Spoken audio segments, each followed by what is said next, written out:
Bring it on in, bring it on in, bring it on in, bring it in. First off the tip of the day, guys, as you read in the title, guys, don't be fooled by the trickery. All this up here, as far as concerning, I want to go in with our one, actually it's the entire market. So don't be fooled with the trickery of thinking that inflation is stopping or that everything's recovered, everything's great. I don't care about none of that. Obviously, as y'all saw by the consumer data reports that came in, a year ahead, inflation rose from 3.6 to 4.9. Guys, if it continues at this rate, we are getting Paul Volcker, which means they are going to smother the markets with interest rates. And there's no way to stop this inflation right now. Everybody wants to, oh, it's all good. We say we're good. Well, how are we good? How we good and money's going missing left and right? I mean, we use your common sense with this stuff. The same way we can see what these charts is going on. But before we get down to AMC stuff, y'all tapping this video with the guy that's basically overlining the depth of how bad, as we've been saying every single day on this channel. Get your XRP, gold, invest in those stocks like Tesla, Apple, VTI, Nvidia. That are going to be stocks of the future because we got some stuff coming ahead of us. And this is a time where you can either come out on top or you can get smoldered by this fire that's coming through. But let's catch in the video and we'll tap back in at the end there. I think, and Melinda, we have some video coming in from Paris, right? These protests, still waiting to hear from a high court, which I don't believe we have yet, as whether Emmanuel Macron went too far and to judicial powers that a court should decide, or way beyond what a legislative body should decide when he forced these new changes for entitlements to raise, for example, the retirement age there from 62 to 64 over the next 7 years or so. They're waiting for y'all welcome in ruling on that. I guess they have done it. I apologize here. That was ruled fine. Just take a note of the age brackets here, guys. They sitting up here talking about retirements and this and that. Social Security ain't even gonna be. I don't even know if they have Social Security in France, but Social Security ain't gonna exist by the time that y'all get old enough to use it or we get old enough to use it. This is the last rounds of Social Security that's be going through, and y'all ain't even gonna be worried about trying to set that retirement number if you haven't placed your investments in the right places, because you can be working till the day you die in this certain economy. They can go just ahead and raise the retirement age. So that's why we are here today. They don't like it, but a lot of these financial freedom, baby, petered out a little bit. This was sort of their last Hail Mary pass, if you will. To rely on this France court, this constitutional council, if you will, to rule on this. I should have known that. I did not, but they have gone ahead and said that Emmanuel Macron is within his rights to have forced this through the way he did. It is part of the Constitution, so the Constitutional Council would rule accordingly. Bob Nardelli with us, the former Home Depot CEO, the former Chrysler CEO. Here we go. Bob, they are not accepting this easily in France. I can understand that. They've been used to this low retirement age and very generous benefits, but it's still going to be pretty low as far as Western power standards are concerned. What do you think of what this could mean for us? I think it's 65 in America, get around 66 to addressing, strengthening funding for Social Security and Medicare here. Yeah. Well, good to be with you, Neil, this afternoon. I think you and I have both seen that number rise over our lifetime here, right? So I'm okay at 63, 64, 65, but I do think it will have some backlash here in the United States should that move forward here. Now, it'll be a much different number, but I think there'll be some negative reaction to it also, Neil. Obviously, entitlements have to be addressed. We know that Kevin McCarthy is going to address this whole debt limit issue next week. But he and the president don't seem to be even talking right now about that. The clock is ticking. Are you worried about all that? Yeah, I'm definitely worried about that. And I thought a lot of the comments from Mark were spot on. And I would just reinforce a lot of the points he made. I'm seeing inventory bills in a lot of the businesses, both public and private. You remember when we talked about this 07, 8, and 9. There was singular focus on the banks, right? Their meltdown took everything down. Today, the banks are doing great, but now we have this mixed messaging. Retail's not doing so well. Banks are doing well. Transportation is up 13.9%. How could banks be doing well if retail's not doing well? I think we're in a very complex environment. And, of course, this debt issue only adds to that. It adds taking money out to buy stuff. Of uncertainty, what's going to happen. And again, Mark's point about a lot of the small middle market companies that are under tremendous pressure with debt. I think we're going to see a lot of bankruptcies like Bed Bath & Beyond. We got Walmart not only laying people off, but closing stores. About BBY. a lot of Accenture laying people off. We got Amazon closing distribution centers. So and guys, just tapping in, just a quick pause in this. Remember now, XRP, HBAR, Tesla, NVIDIA. This is not the time. You need to be building a portfolio to the side. This not like your momentum trades where you are like my momentum trade. My we will be we will be swinging.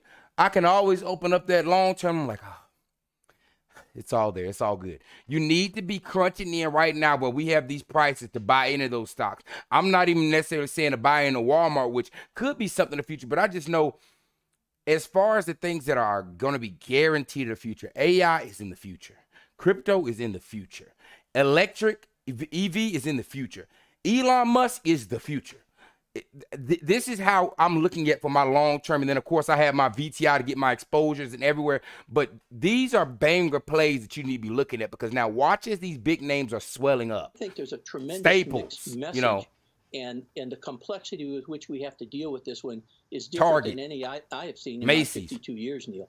All right. On that, I hope you're wrong. You can look at that same trend, Best and Buy. it's one of the reasons why you have a majority of investors still very leery about the market. That could also be an opportunity that this is as low as we go, and things will turn around because so few are optimistic. Having said that, retail sales did fall more than expected, down 1%. Ex-autos down 0.8%.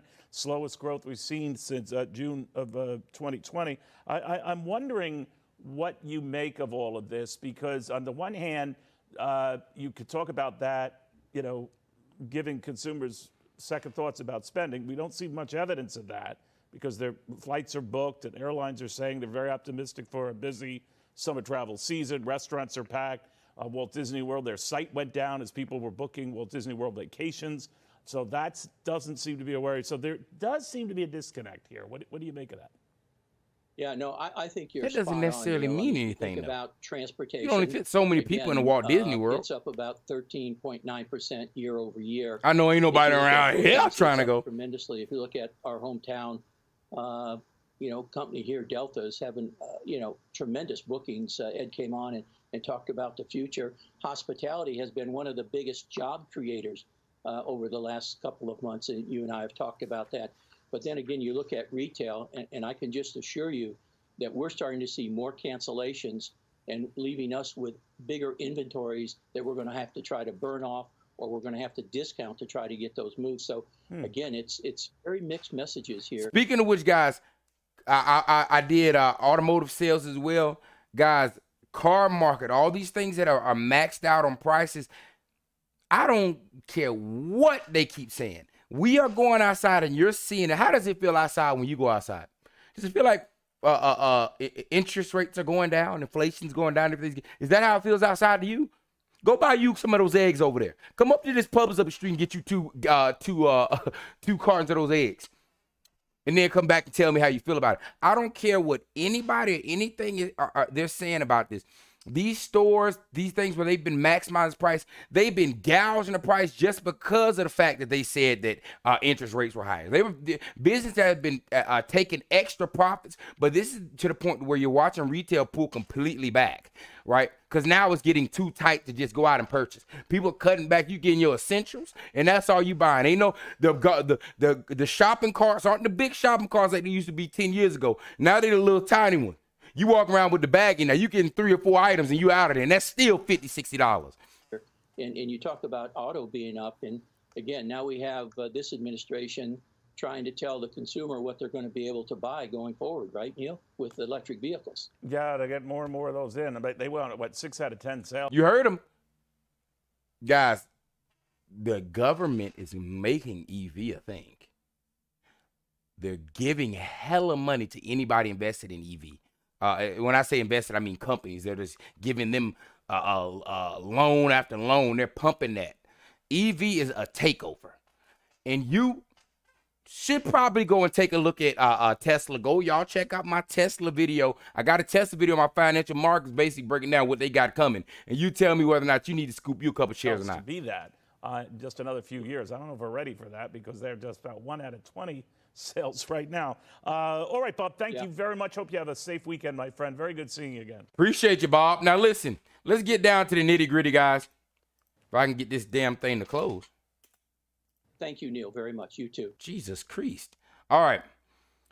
One out the gate, as everybody knows, we're going against a completely falsified move. Nobody should have sold any damn shares or been twisted up about the fact of how fake this movement was. Just double tapping in. Multiple sources, like we said, including Google, MarketWatch, Fintel, are now showing shares outstanding market cap numbers that do not compute to where the price is. Guys, we're sitting up here, like I said, what I tell you they've been doing. And I just want you to note this now. We come out and bust a new high, right, from our last couple of days of running, right? And somehow somehow we magically just sell off. Two things that you need to know. One, whenever there's a 45-degree angle just slant down like this, that's called a ladder attacking. How they're ladder attacking on the highest cost to borrow stock, guys, are you going to be fooled by the fugaziness? Like I say, hey, we don't just look at the movement, guys. Y'all just tell me how this works. Green, pre-market, all the way through. Run up to 577. Now, again, note you, every time we hit 570 something, there's this. To the point that it gets down to right where pre-market after hours starts, and greens. Does the same maneuver, the same thing. 577. Why would we blow up out of pre-market? Yes, I get there's sell-offs that happen at 9 o'clock from day traders, but there's not that many day traders. There's not that many day traders. Not as compared to how many shares are sold. So now you tell me, we hit 577, new high of the week. The end on Friday now, mind you, exploding up before markets come out. Then remember, they've been sitting up there building up, grabbing all these shares over here. This was just at 0%. Now it's back up here at 300%. At 300%, excuse me, not 0%. It's 300,000. It was at what was it, 800% cost to borrow yesterday, and now it's magically at 260. Guys, off of what shares from where? Off of what shares from where? With a 26.89% short interest rate still. So we're getting closer to 27. Y'all just make it make sense. We're getting closer to 27. You've got all this news showing that AMC supposedly is making all this damn money, right? You got a stock that's the highest shortest stock, most expensive stock to short, with almost a 27% cost to borrow. Volkswagen short squeeze, they had about a 10% cost to borrow. So we're going damn near 3 times the short percentage of Volkswagen and its short squeeze to 1,000. But you're telling me that you want me to believe that the price is trading at 512?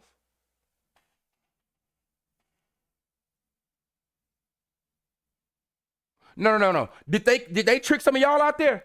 Did somebody get tricked out there? Who got tricked out their shares out there? Go ahead and raise your hand up and screen. It's all right. You can buy back in on Monday. Because at the end of the day, you can move in and out of these plays as you need to, because it's about making our cash. But how you move in and out of them is where I'm at. Don't be tricked out of your money. Don't be tricked out of your money. If you sold up there when it was at 577 and you bought back down here when it hit 490, oh yeah. Hey, that's a way that you could have done that. But otherwise, if you sold out because you saw this, something in your head should say, there's no damn way. They short down here. It catches, right? Starts to build back up. They short it again. Now, tell me, guys, what type of pattern is this to where you magically, right before market closes, that a stock that's just drastically selling off now? When we say drastic, guys, this is one number, damn 7%. So all that money that they blowing is 7%. I'm not shook. I'm not shook. I've been here since 70. Not buying in since 70, but I rolled it up since 70. You hear me? I'm not shook by this small price movement, and this doesn't even make sense. So you mean to tell me again, just make this make sense for me. A stock that didn't just shoot straight up, no, has been slowly stair-stepping its way up with strength. Magically has this move. Put that in this week's movement. How did this one happen? Yeah, guys, it didn't. At the end of the day, there's no way, there's no explanation or oh, I wonder why. Guys, they just took all the firepower they had to try to stop it. But here we are. You got a whole weekend where I hope that they asses are just twisting up like this right here. You ever just had to take a buy move, but you can't make it home? I just hope it's right there. Stomach just bubbling all weekend long. Because at the end of the day, guess what? You're going to have to come out and do this every single day. Every single day from pre-market. Guess what? It's going to explode at the top, and you're going to have to try to blow this money to try to bring it down. But now, mind you, how could short interest again, guys, and you know, the debauchery of seeing a dark pool area where there is no reporting on it, but we're seeing the shorting percentage. So they're damn near shorting 60% of whatever is happening in the dark pool on AMC stock. Oh, yeah, but the cost of borrow is down at $250. Cost of borrow going to be back up at $1,000 on Monday or Tuesday. What? How? Where? How? How? How, Sway? How? And I caught information. It's something that we all need to think on. I'll tell you what shares they're selling. Those NCIM shares that came out and ran up 100% now. The people are like, oh, yeah, they gave us those shares. Well, why did they give you those shares? Like, what in the hell do we be doing as retail where we don't ask these and put 2 and 2 together? Okay, they gave 10 million shares. Well, here's the shares. But yet, here we are still, shares chewed up. 350, 350, 300,000, 300,000, 250, 100,000. So you got 1 million shares that popped up and then are gone in the same day? How? Hey, y'all put some thought process in. I know where I'm at. I didn't even flinch a damn muscle. I flipped that damn thing over, switched over to my long-term Charles Schwab and just looked at my green and just smiled like this. That's not going to do it for me, brother. A settlement? Oh, yeah, that could make some sense to me. But hell, there ain't no damn settlement yet. You got the 27th to sit up here and try to fight your way through this. And you're not going to tell me that shares are just popping up magically, right? With no price movement. So wait, let me get this right. They didn't sell it for $570, but they sold it $540, $550. That makes sense. Okay. For you to get enough shares to short with. Every single day. Look at the powder mover, guys. They can't let it, and there's something significant about this 577, this 570 range. That breakout, I'm telling you, hitting 6 is going to send that thing up to 640. We are damn close to where it's at. We're fighting over pennies. And a statement I made to one of our family in the comments. Real shorters or short sellers that have this play under control, let the price run up. They let the price run up so they can short it back down for more money. The fact that they can't let this go up past cents. You're battling over cents. I want to see it finish above that 516 range. But you're battling over cents. Over cents? Okay. Hey, y'all do y'all thoughts. Y'all tell me what y'all think in the comments. Hey, like I said, much love to y'all, brothers. Hey, I'm so glad to have y'all. Y'all make it, this is one of the joys of my day coming in and recording and like I said, voicing how I feel about it. And I hope that I can be informative to y'all. Y'all enjoying the content. Like I said, we're going to take this thing on up there, guys. We're taking this to the top. There'll be better equipment, better things, better sets coming. But like I said, this is our start, guys. And like I said, this is the beginning of the retail saga. I'm not shook. I don't know if y'all are shook, but y'all tell me what y'all sentiment is. And much love, baby. Hold it down. Yes, sir.